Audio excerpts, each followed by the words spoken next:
말씀으로 요셉과 그의 형제들이라는 제목으로 하나님 말씀 보겠습니다. 요셉과 그의 형제들. 아주 그냥 모든 언론과 기사, 뉴스, 심지어 카톡, 별의별 데서 다 코로나만 나옵니다. 지금이 사순절 세 번째 주일이고 4월 첫째 주, 둘째 주가 이제 부활절이고 4월 첫째 주가 고난주간이고 지금 우리 교회에서조차 지금이 사순절을 지내고 있었나? 조금 있으면 종려주일이고 고난주간이네? 생각도 못하고 있는 시기에 코로나가 완전히 모든 것을 다 삼키고 있는 전 세계가 아주 패닉 상태에 빠져 있어요. 예. 이 사태를 어떻게 해야 되는가? 우리는 물론 열심히 기도하며 이겨내야겠죠. 그리고 이제 기도 열심히 하는 분들이 가끔 이런 말씀들을 해요. 하나님이 이 코로나는 내가 열심히 기도했더니 신천지를 세상에 드러내게 하시려고 또 이번 기회에 해체시키려고 하나님이 코로나를 보내신 거다라고 적용하는 분들도 있어요. 네. 또 어떤 분은 이렇게 적용하는 분들도 있습니다.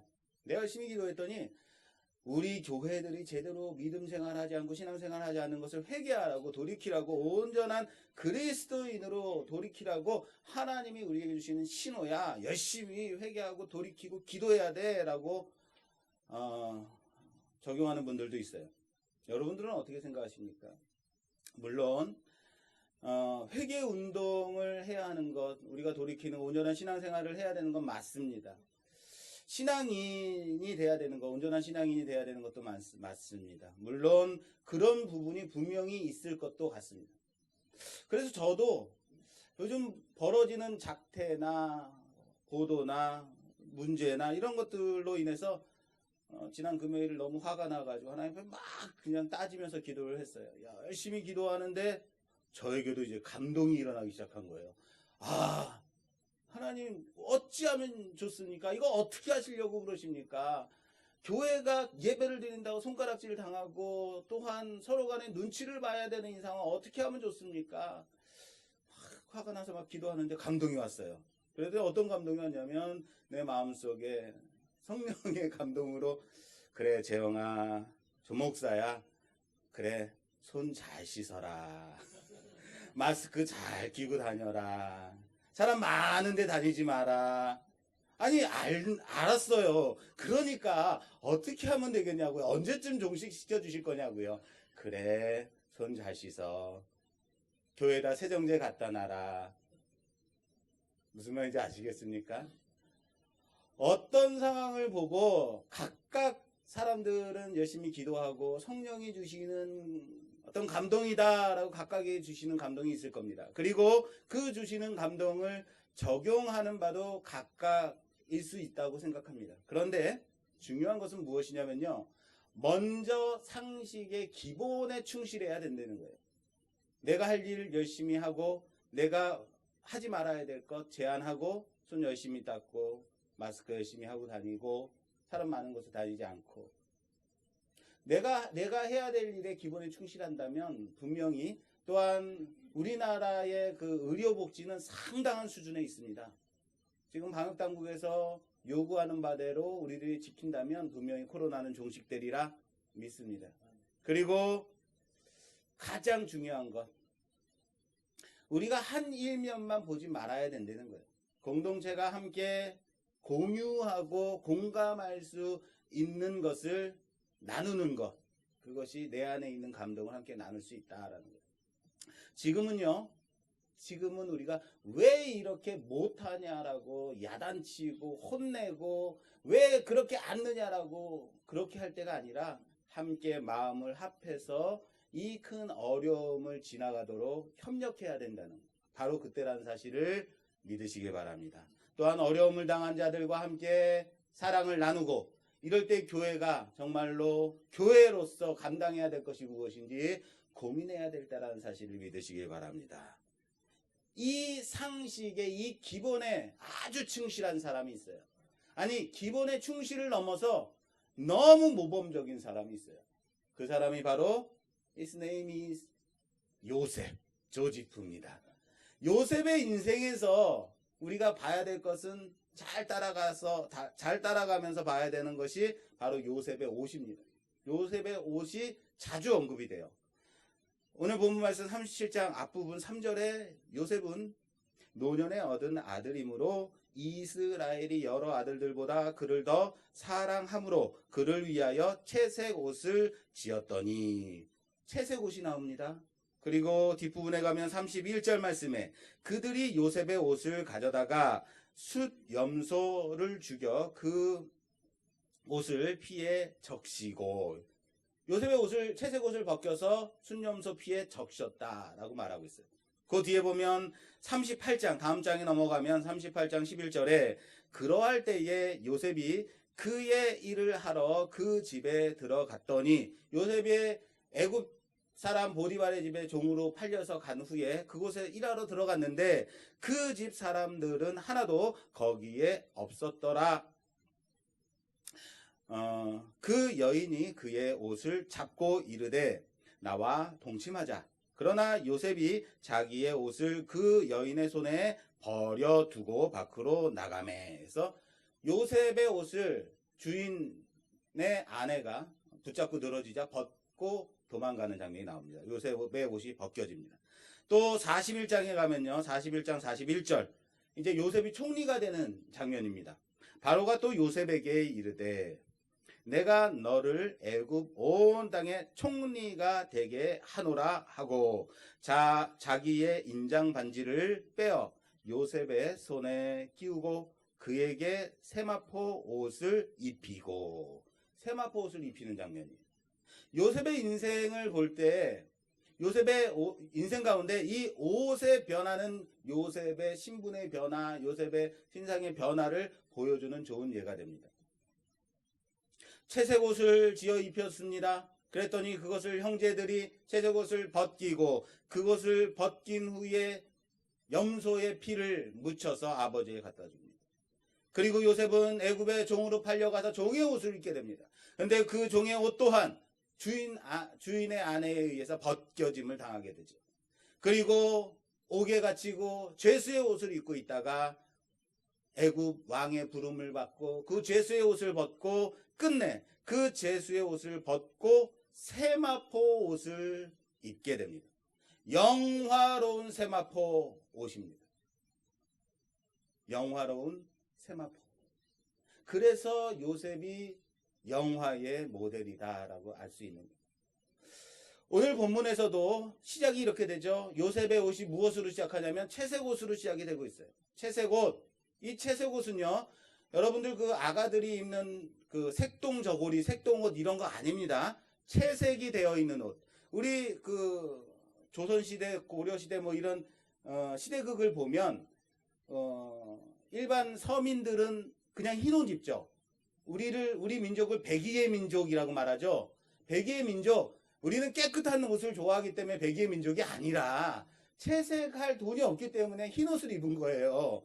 자, 신분이 있는 양반들, 그리고 관리인들, 관리자들, 이런 사람들은 채색된 옷을 입어요. 빨간색, 파란색, 멋있는 그런 옷들을 입어요. 무슨 말이냐면 이 요셉에게 지어준 채색 옷은 소매가 긴 옷이 채색되어 있는 옷을 말하는 거예요. 저는 옷을요 참 오래 입습니다. 제가 지금 입고 오늘 나온 이 양복도 이거 20년 된 옷이에요. 놀랍죠?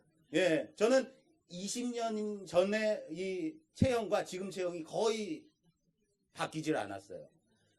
한간에는 그런 CF가 있었죠. 10년이 돼도 1년 된 듯한, 1년이 돼도 10년 된 듯한. 그게 바로 접니다. 예.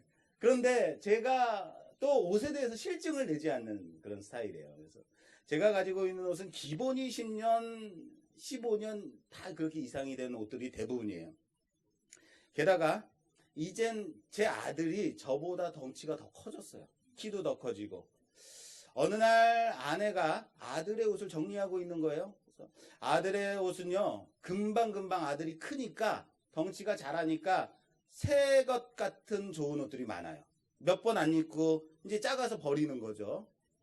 게다가 저는 옷을 하나 살 때, 와이셔츠 하나 살 때도 15,000원이면 안 돼요. 10,000원이어야지 사요. 양복도 10만 원 이상 되면 안 돼요. 세일할 때 10만 원 이하. 이게 얼마나 고민하면서 사는지 몰라요. 근데 아내가요, 아들의 옷을 사줄 때는요, 얼마예요? 예, 15만 원 내주세요. 이거 얼마예요? 티 얼마예요? 예, 4만 원. 예, 주세요. 세상에. 저 언제나 가끔은 제가 좀 기분이 나쁠 때도 있어요. 게다가 언제나 아들 거니까 유명 메이커 좋은 거 골라서 사주더라는 거죠. 작아서 버린다고 하는 그 옷들을 정리하는데 제가 봤더니 옷이 좋은 거예요. 새 거 같은 거예요. 그거 내가 입을게, 줘봐. 달라 그랬어요. 정말 입을 거야? 그러면서 줬어요. 제가 입었어요. 잠바. 어우, 너무 좋은 거예요. 잘 맞는 거예요. 새 거 같은 거예요. 그런데요, 입기를 포기하고 말았습니다. 왠지 아십니까? 왼쪽 가슴에 메이커가 디 키즈라고 써 있는 거예요. 키즈, 어린이, 애들이라는 거예요. 제가 아무리 얻어 입는 거 좋아한다 하더라도 50이 넘은 제가 키즈는 이거는 좀 어렵더라고요. 그래서 내가 포기하고 말았습니다. 무슨 얘기하다 여기 왔어요. 야곱의 옷. 야곱이 옷이 아니라 요셉의 옷. 키즈를 입은 게 아니라 야곱이 아들 요셉에게 너무 사랑해서 지어준 옷이 채색 옷이었다. 소매가 긴 옷, 넓은 옷. 소매가 길면 어떻습니까? 일하기 좋다, 어렵다? 어렵다. 그러므로 관리자가 입는 옷이에요. 막리라는 사람이 입는 것이 아니에요. 평소에 요셉은요, 형들의 잘못을 아버지에게 고하는 자다라고 말하고 있어요. 이것을 여러분 단순히 고자질쟁이라고 말하면 안 돼요. 왜냐하면 우리가 일할 때, 사무실에 가서 근무하고 일하는 곳에서 근무할 때 일 안 하고 딴짓하고 있으면 누군가가 와가지고 왜 일 안 하냐고 나무라는 사람이 있어요. 이 사람 고자질장이라고 말합니까? 아니요. 일 안 한다고 나무라는 사람은 뭐예요? 관리자예요. 상관이에요. 관리하는 사람은요, 자신에게 맡겨준 사람들이 열심히 일하는지 안 하는지 그 관리하는 책임이 있는 사람, 뭐예요? 관리자예요. 그게 요셉입니다. 여기서 그들의 잘못을 아버지에게 말하더라라고 하는 말은 한 번 말한 것이 아니라 자주 그렇게 해왔다라는 말이에요. 반면 다시 말해서 자주 말했다라는 것은, 아버지에게 자주 말했다라는 것은 형들이 자주 잘못을 해왔다라는 얘기입니다. 반복해서 했다라는 거예요. 여기서 그들의 잘못이라는 것은 단순한 실수가 아니라 반복되어진 도덕적이고 윤리적으로 심각한 잘못을 말하는 거예요. 그것을 어떻게 했다고요? 반복적으로 해왔다. 누가? 형들이. 그러므로 당연히 아버지에게 그 잘못을 고해야 되는 것이다. 단순히 고자질하는 그런 것이 아니다라는 거예요. 그런데 이러한 동생 요셉이 아버지의 사랑을 더 받고 소매 긴 채색 옷을 입고 있는 것을 보니까 형들이 어떻겠어요? 당연히 꼴도 보기 싫은 거죠. 정말로 난 쟤만 보면 소화가 안 돼, 이런 거죠. 근데 그들의 관계가 어땠는지 여실하게 보여주고 있는 말씀이 37장 4절 말씀에, 그의 형들이 아버지가 형들보다 그를 더 사랑함을 보고 그를 미워하여 그에게 편안하게 말할 수 없었다라고 말해요. 편안하게 말할 수 없었다. 편안, 평강, 히브리 말로 샬롬. 샬롬 하면 유대인들의 인사법이에요. 자, 우리 유대식으로 인사합시다. 샬롬. 예, 이게 유대인의 인사예요. 우리는 뭐라고 인사합니까? 식사하셨습니까? 형님 식사하셨습니까? 이거는 저쪽 어두운 시댁인가요? 예, 편안하게 인사하지 못했다라는 것은, 다시 말해서 형들은 요셉과 인사조차 하지 못할 관계였다라는 것을 말하는 거예요. 올 초에도 제가 설교에서 말씀드린 바가 있습니다. 그런데 이 보기 싫은 녀석이 어느 날 와서는 한다는 말이, 형님들은 내가 꾼 꿈을 들으시오. 미움받는 사람은 미움받는 집만 골라서 해요. 배기 싫은데 와가지고 들으시오. 그 말씀, 그랬더니 형들이 8절, 그의 형들이 그에게 이르되 네가 참으로 우리의 왕이 되겠느냐? 참으로 우리를 다스리게 되겠느냐? 하고 그의 꿈과 그의 말로 말미암아 그를 더욱 미워하더니. 자, 잘 보셔야 됩니다. 형들이 그의 꿈과 그의 말로 인해서 더 미워했다라고 말하고 있어요. 단순히 꿈 때문에 미워한 거 아니에요. 요셉은 악한 사람이 아니에요. 기본적으로 요셉은 우리 이상으로 선한 사람, 기본 이상을 하는 사람이에요. 상식 그 이상, 기본 그 이상을 하는 사람이 누구라고요? 요셉이에요. 요셉의 출발은 거기부터예요. 야곱은 밑바닥부터 시작한 인생이었지만 그 아들 요셉은요, 얼마나 모범되고 순종적이고 이미 성화가 되어 있는 그 상황에서 시작된 요셉이에요. 악한 일과 함께할 수 없는 그런 존재, 바로 선한 사람이 누구라고요? 요셉이에요. 그래서 형들의 잘못을 아버지에게 고할 수밖에 없는 사람, 그런 요셉이 자신이 꾼 꿈을 형들에게 얘기했더니 형들이 어땠다고요? 요셉을 더 미워했다. 그 꿈에 대한 다른 욕심이 있었던 게 아니에요. 여러분, 속셈이 있었다면 말을 했겠어요? 안 했겠어요? 안 해요. 내가 이 꿈에 대해서 형들이 나한테 절을 하네, 아버지 어머니까지 나한테 절을 하네, 나는 왕이 될 건가 보다. 그럼 어떻게 속에다가 꼭 숨겨두고 있어야 되는 거예요. 이 일에 대한 속셈이 있었다면 결코 그 일을 다른 사람에게 말하지 말아야 되는 거예요. 몰래 숨겨두고 그 일을 이루기 위해서 뒤에서 남몰래 진행해야지 되는 거예요. 그래야지 일이 되는 거예요. 그런데 오늘 요셉은 아주 태연하게, 아니 순진하게, 아니 바보같이 말하고 있어요. 내가 꾼 꿈을 들으시오. 욕심이 없었기 때문이겠죠. 반면 이 꿈에 대한 내용을 제대로 알지 못했기 때문이겠죠. 그런데 요셉이 이 꿈으로 인해서 더 미움을 받았어요. 요셉은 이렇게 주변의 시기와 질투와 미움을 받고 살고 있는 자다라는 거예요. 여러분, 물어볼게요. 요셉이 행한 일이 잘못된 일인가요? 요셉이 어떤 일을 하고 다녔어요? 나쁜 짓, 이간질 이런 거 하고 다녔나요? 아니에요. 요셉은 선하고 다른 욕심도 없는 사람으로 비춰지는데 왜 주변에서 미움을 받아야만 하는가? 왜 미움을 받고 질투를 받고 시기를 받고 왜 그렇게 살아야만 해요? 선한 사람이니까 그런가요? 지금으로 말하자면 그리스도인이니까, 교회 다니는 사람이니까 아무 의미 없이 미움받고 그렇게 살아가야만 하나요? 아니에요. 세상을 살아가는데 그만큼의 살아갈 실력이 없기 때문이에요. 무슨 말이냐면요, 형들도 미워하는 이유가 단순히 꿈 때문이 아니라 뭐라고 말했다고요? 그의 꿈과 그의 말 때문이다 라고 말하고 있어요. 꿈의 내용도 아주 지긋지긋해요. 그런데 또 한 가지 뭘 말하고 있어요? 성경에서 요셉이 그렇게 말했기 때문에, 형들에게 생각 없이 와서 내가 꾼 꿈을 들으시오 라고 말하니까 그 꿈과 말 때문에 요셉을 더 미워했다는 거예요. 어린 요셉은 아직 살아갈 지혜가 없었던 사람입니다. 그것을 실력이라고 말합니다. 어설픈 성도가, 어설픈 그리스도인이 주변에 얼마나 상처를 많이 주고 살아가는지 아십니까? 나는 예수 믿고 천국 간다고, 나는 이미 구원함 받았다고 상대방을 얼마나 정죄하며 손가락질하며 그렇게 살아가는지 아시냐라고요. 나는 오늘 교회 나왔는데 니네들은 왜 오늘 교회 안 나와? 그까지 죽음이, 코로나가 무서워, 이런 말 하지 마시라고요. 그런 거 아니에요. 얼마나 상처 주는지 아시냐고요. 어설픈 그리스도인. 뭐가 없는 거예요? 실력이 없는 거예요. 상대를 보며 정죄만 하면, 그들을 사랑하지 못하면 실력이 없는 거예요. 가끔 아내와 자녀 교육에 대해서 얘기할 때가 종종 있죠. 그러면서 우리가 함께 느끼는 것은 무엇이냐면, 부모로 살아가는 것이 참 어려운 일이다. 저번에는 제가 한번 이런 얘기도 한 적 있어요. 부모 자격증을 줘야 된다. 부모도 교육을 받아야 된다. 이런 얘기를 한 적도 있습니다.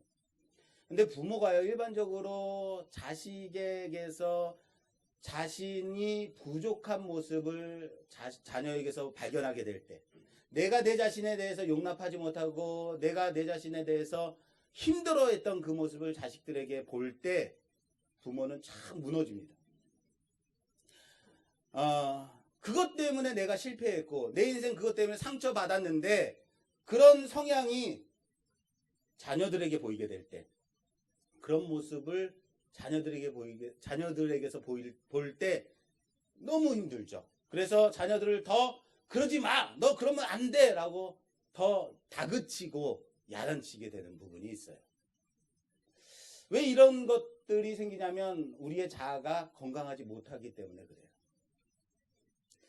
이런 상황이 자주 가끔 우리에게 나타날 때가 있습니다. 그럴 때 아내는 매우 힘들어하면서 이렇게 말해요.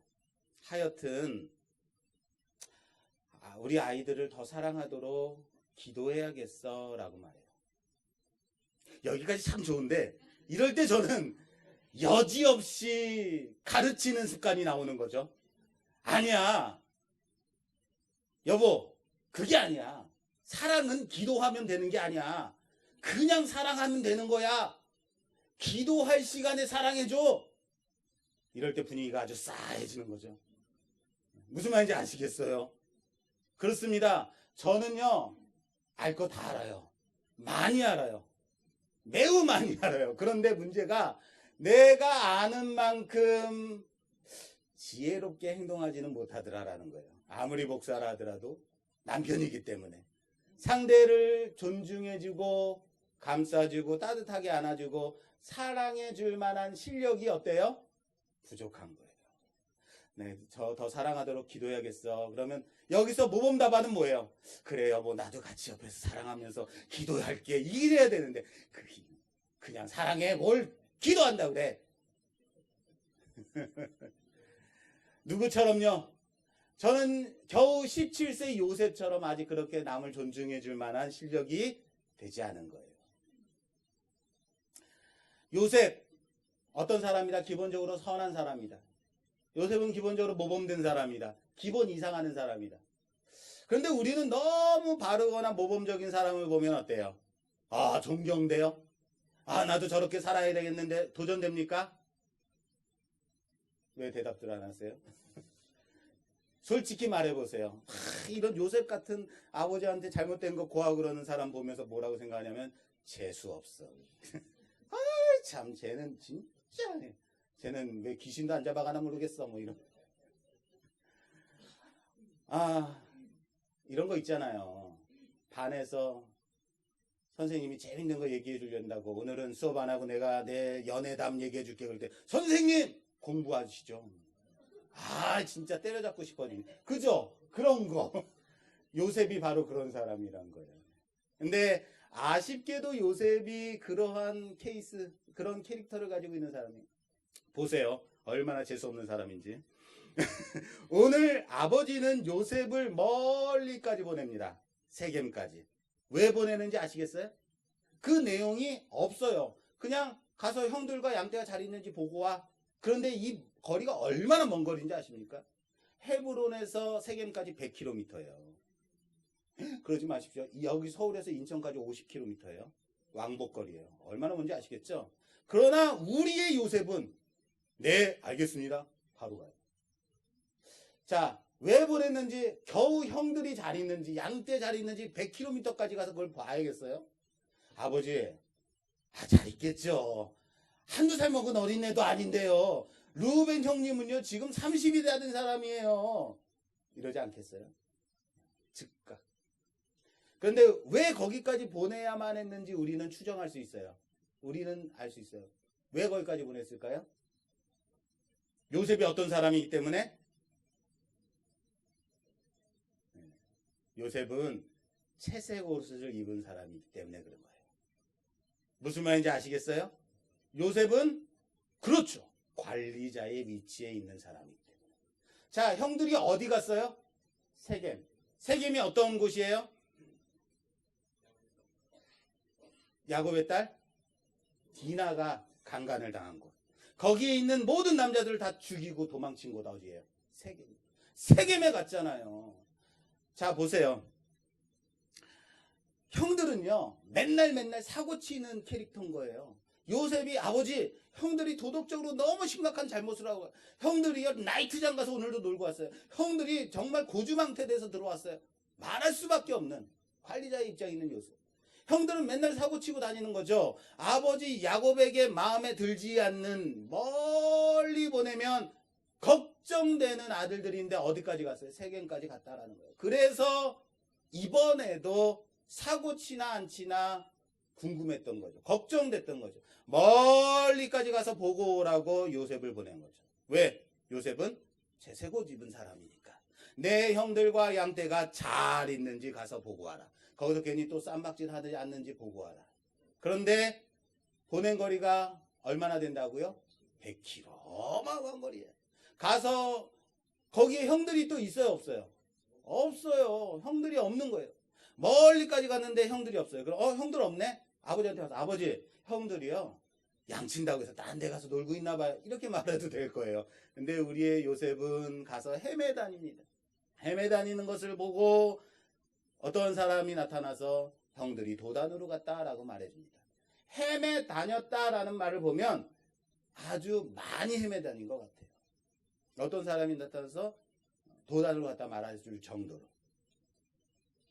자, 상당히 찾아 헤매다녔다. 진심으로 찾아다녔다. 그냥 없구나 하고 돌아와도 될 거리. 그런데요, 굳이 찾아서 도단으로 넘어가는데 이 세겜에서 도단까지도 약 20km 되는 거리예요. 네, 20km면요, 상계동에서 명동이 17km예요. 얼마나 뭔지 아시겠죠? 네. 자, 형들을 찾느냐고 최소한 120에서 150km를 찾아 헤맸다. 여러분, 우리 교회에서 속초까지가 180km예요. 어느 정도인지 아시겠죠? 예. 아유, 이렇게 설명을 해주는 목사가 어디 있어요? 그렇습니다. 우리는 요셉을 통해서 온전한 순종이 무엇인가 보는 거예요. 이게 바로 요셉 스타일인 거죠. 그래서 참 재수가 없어요. 그런데 이에 반해서 형들은 어때요? 요셉이 오는 것을 멀리서 보고 서로 간에 말합니다. 뭐라고 말해요?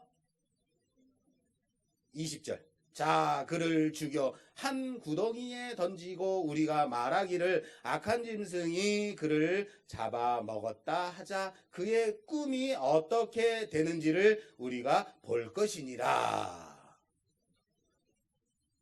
요셉은 온전한 순종으로 그렇게 나아가는데 형들은 요셉을 보자 잡아 죽이자라고 말을 하고 있는 거예요. 완전히 반대되는 상황이죠. 바로 형들과 요셉의 차이를 보여주고 있습니다. 자, 여러분. 자, 오늘 우리 본문을 제가 좀 길게 잡았습니다. 12절에서 28절. 다 읽기도 좀 어려운. 그래서 이미 시간이 많이 지나버린. 왜 이렇게 많이 잡았느냐면은 여러분이 좀 읽어보셨으면 좋겠어요. 그런데 오늘 본문에서 나오는 사람들, 인물들이 누군지 아시겠어요? 누구 나오고 있어요? 우리는 오늘 거명되는 사람들에 대해서 좀 깊이 좀 살펴볼 필요가 있어요. 자, 누가 나오죠? 오늘 본문에? 루벤, 또 유다, 또 그의 형제들, 이름. 자, 우선 기본적으로 요셉 나오죠? 이스라엘이 보냈어요, 요셉을. 그리고 루벤과 유다. 이렇게 이름은 이렇게 나와요. 자, 그러면 여기에서 요셉을 잡아 죽이자고 말한 사람은 누굴까요? 유다가 잡아 죽이자 그랬을까요? 누굴까요? 그의 형제들. 자, 보세요. 루벤은 살려주자 그랬어요. 살려주기 위해서 말했어요. 유다는 팔자고 말했어요. 죽이자는 것은 누가 있을까? 자, 루벤은 첫째입니다. 유다는 몇째예요? 넷째예요. 자, 보십시오. 당시 중동 지역에서 문화는 가풍과 서열이 아주 철저했던 시대였어요. 그러므로 첫째가 말하고 그 다음은 누가 이어서 말을 해야 되냐면 둘째, 셋째, 그 다음 넷째로 이어져야 돼요. 갑자기 넷째가 튀어나올 수는 없는 거예요. 이것을 전제로 여기 거명되지 않은 사람이 있다라는 겁니다. 누굴까? 시므온과 레위, 둘째와 셋째. 자, 18절 보세요. 요셉이 그들에게 가까이 오기 전에 그들이 요셉을 멀리서 보고 죽이기를 꾀하여. 그들이 죽이자고 꾀했어요. 여기 그들 있죠? 그들은 누굴까? 자신의 형제임에도 불구하고, 자신의 동생임에도 불구하고 아무렇지도 않게 서슴지 않고 죽이자라고 말할 수 있는 사람들. 저는요, 시므온과 레위라고 생각합니다. 왜요? 우리는 알고 있습니다. 누이 동생 디나가 세겜에서 강간을 당했을 때 그들이 세겜 사람들과 함께 결혼하자, 할례를 받아야만 결혼할 수 있어. 그래, 우리가 할례 받을게 하고 할례를 받고 사흘 만에 가서 처절하게 잔인하게 아무렇지도 않게 죽인 두 사람 누구예요? 시므온과 레위. 얼마든지 잔인할 수 있는 사람, 바로 시므온과 레위가 있어요. 그래서 야곱도 12형제를 축복할 때, 그들을 축복할 때 이렇게 축복해요. 49장 5절 이하에 시므온과 레위는 형제요, 그들의 칼은 폭력의 도구로다. 아니, 난 이게 축복인지 저주인지 모르겠어요. 자, 내 호나 그들의 모의에 상관하지 말지어다. 내 영광이 그들의 집회에 참여하지 말지어다. 그들이 그들의 분노대로 사람을 죽이고 그들의 혈기대로 소의 발목에 힘줄을 끊었음이로다. 여러분, 이게 축복이에요, 저주예요? 저는 모르겠어요. 그런데 이렇게까지 말했던 사람 누구예요? 시므온과 레위. 그들이 얼마나 급하고 폭력적이고 혈기가 맹렬한 사람인지 여실히 보여주는 장면이다라는 거예요. 자, 우리가 우리 동생을 잡아 죽이자. 시므온과 레위라고 저는 생각합니다. 자, 시간이 많이 지났으므로 이제 37장의 후반부의 내용을 제가 빠르게 좀 말씀을 드리도록 하겠습니다. 내용은 이렇습니다. 요셉이 오는 것을 보고 그를 멀리서 보던 형들, 우리가 추정하기는 시므온과 레위가 그들이 그를 죽이자라고 말했습니다. 마청 르우벤은 죽이지는 말자라고 말합니다. 그리고 요셉을 구하려고 합니다. 그래서 그들이 요셉을 구덩이에 산채로 던져 넣습니다. 그리고 조금 떨어진 곳으로 이동해서 그곳에서 음식을 태연하게 먹고 있습니다. 음식을 먹고 있는데 이스마엘 상인들이 지나가는 것을 봅니다. 그리고 그때 넷째 유다가 요셉을 그들에게 팔자라고 말했더니 형제들이 그러자 해서 요셉을 은 20에 팝니다.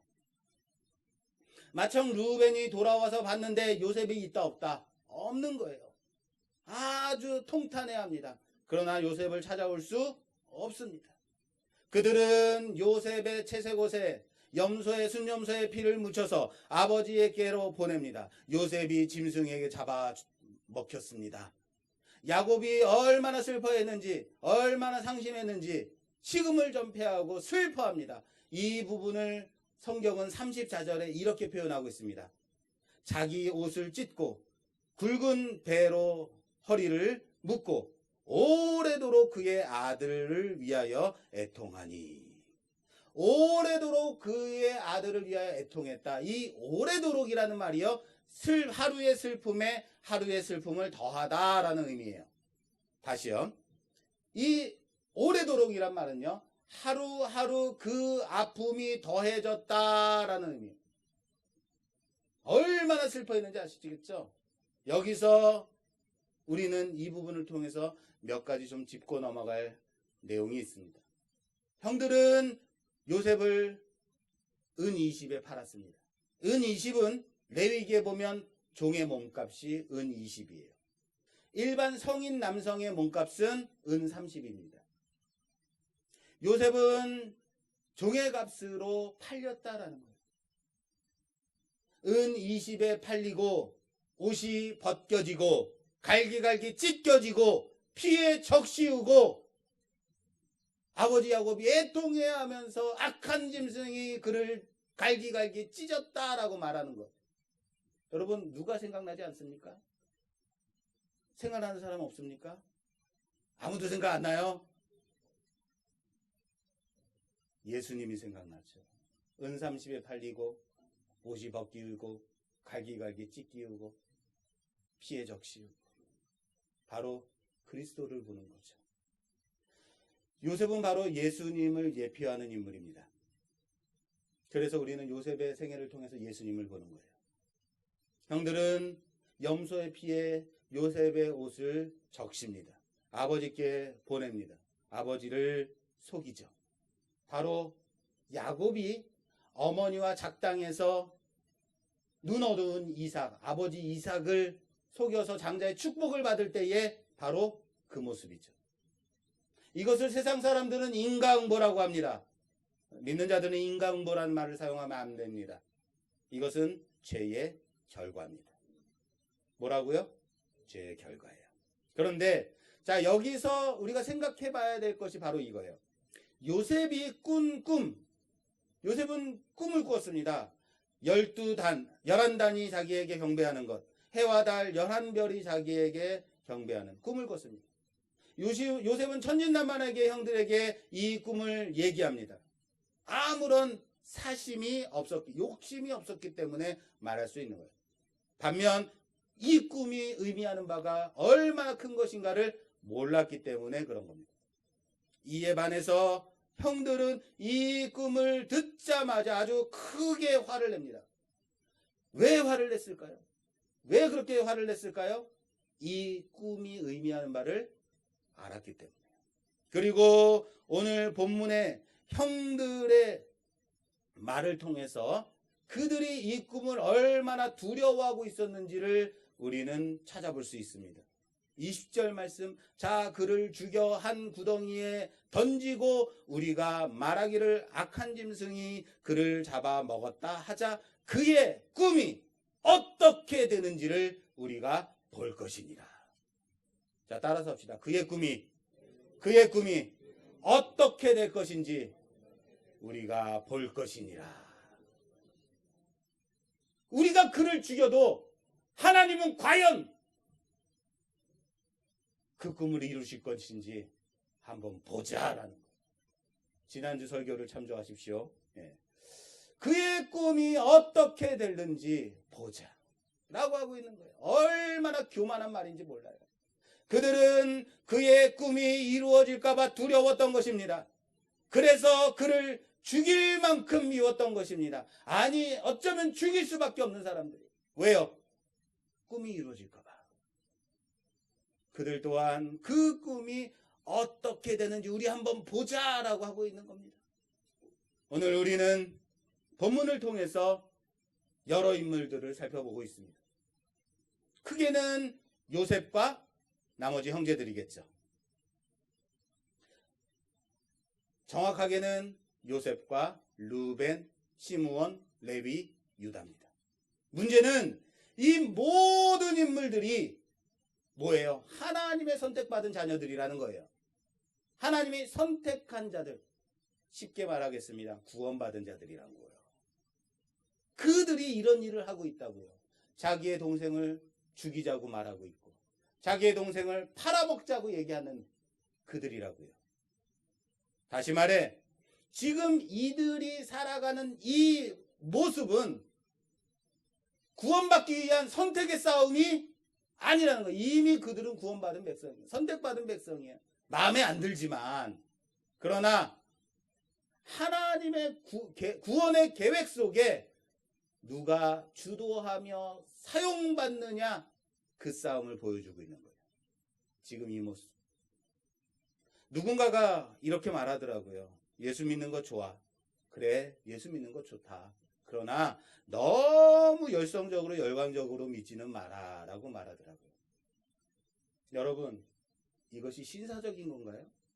예수 믿는 거 좋은데 너무 그렇게 광적으로 믿지는 마. 이게 신사적인 건가요?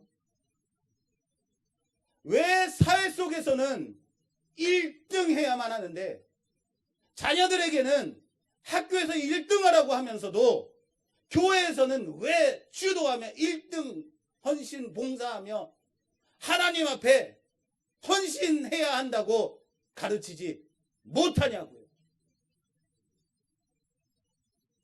교회에서 많은 시간을 빼앗기면 공부한 시간을 빼앗기기 때문에 그런 건가요? 교회에서 많이 헌신하고 봉사하면 사회 속에서 돈 벌 시간을 빼앗기기 때문에 그런 건가요? 왜 사회 속에서는 치열하게 열심히 살아가라고 하면서 그렇게 살아야 된다고 하면서 신앙생활은 적당히만 하면 된다고 생각하느냐라는 말이에요. 어떻게든지 꼬랑지라도 붙잡고 천국만 가면 되기 때문인가요? 이 모든 것이 여러분 목적이 바뀌었기 때문에 그래요. 뭐가요? 목적이. 우리가 살아가는 목적이 바뀌었기 때문에 그래요. 우리가 살아가는 인생의 목적이 이 세상에 있기 때문에 세상에서 치열하게 1등하며 살아가라고 말하는 거예요. 세상의 목적이 있기 때문에. 왜 신앙생활을 주도하며 하나님의 계획 속에서 쓰임받기를 위해서 나서지 않느냐라는 거예요. 제가 할게요. 제가 헌신하겠습니다. 왜 그렇게 하지 못하냐는 거예요. 왜 거룩한 욕심과 거룩한 열심을 품고 나오지 않느냐라는 거예요. 여기에 있는 모든 사람들은 분명히 하나님의 선택받은 사람들이라고 믿습니다. 그러나 선택받은 자들 속에서 루벤이 있어요. 시므온이 있다고요. 레위가 있습니다. 또한 유다도 있습니다. 그리고 요셉으로 살아가는 사람도 있습니다. 오늘 우리는 하나님의 구원의 역사 속에서 내가 지금 누구로 살아가고 있는지 우리 자신에게 묻기를 주님의 이름으로 부탁합니다. 내가 지금 르우벤으로 살아가고 있는가? 내가 지금 시므온처럼 레위처럼 잔인하고 폭력적으로 남에게 상처를 주고 살아가고 있는가? 내가 지금 온전한 순종과 하나님 앞에서 열심으로 그렇게 영화의 모델로 요셉처럼 살아가고 있는가? 점검하는 우리 모든 여러분 되시기를 주님의 이름으로 축원합니다. 하나님 앞에 구원의 역사가 여러분들을 통해서 이루어지기를 소망하는 우리 말씀계 모든 성도들이 되기를 주님의 이름으로 축원합니다. 내가 더 열심히 하나님 앞에 헌신하겠습니다. 주님 앞에 붙들림 받아 살아가겠습니다. 1등 성도로 1등 그리스도인으로 살아가겠습니다. 거룩한 욕심을 품고 살아가는 우리 모두가 되기를 주님의 이름으로 축원합니다. 축원합니다. 이 시간 주님 주신 말씀 생각하며 함께 기도하는 시간 갖도록 하겠습니다.